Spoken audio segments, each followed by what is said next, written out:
What is the pleasure of Senator Judge Padilla? Yes, sir. Magandang tanghali po sa ating tagapamahalang hukom Magandang hapon din po. at sa atin pong Ginoong Pangulo. Nais ko lamang po magbigay ng isang maiksing manifesto. The gentleman has 2 minutes. Maraming salamat po. A'udhu billahi minasyaitanir rajim. Bismillahirrahmanirrahim. Mga mahal kong kasama, nais ko lamang pong idulog sa inyo ang aking nararamdaman, ang isang damdaming masasabi ko pong nagtatanong sapagkat ang mga nangyayari po sa ating hukuman sa mga oras na ito, hindi ko po alam kung ito ba ay eksakto lang na nangyayari o ito po ba ay sinasadya. Katulad po ng pagkakakulong ng ating dalawang senator judge na si Senator Jinggoy Estrada at si Senator Rodante Marcoleta.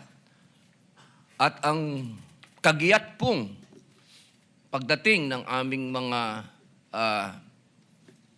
masasabing galing sa ombudsman, sa akin, at kay Senator Alan Peter Cayetano.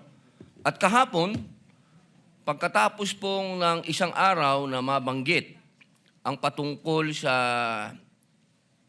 pagpunta ng ating mahal na NBI Director sa Bangkok, at ito po ay kinwestiyon ni Senator Alan Peter Cayetano, kahapon po ay biglang lumabas ang isang pahayag na iniimbestigahan daw po yung patungkol sa pangyayari noong Southeast Asian Games.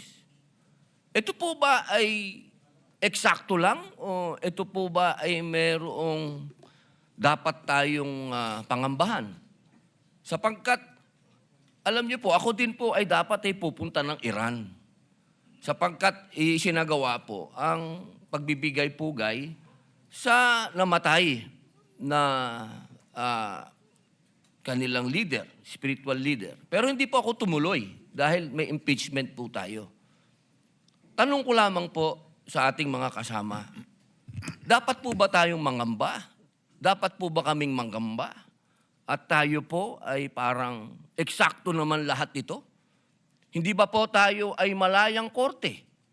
Tayo po ay may karapatan na binibigay ng konstitusyon na magsagawa po ng pagdinig na ito.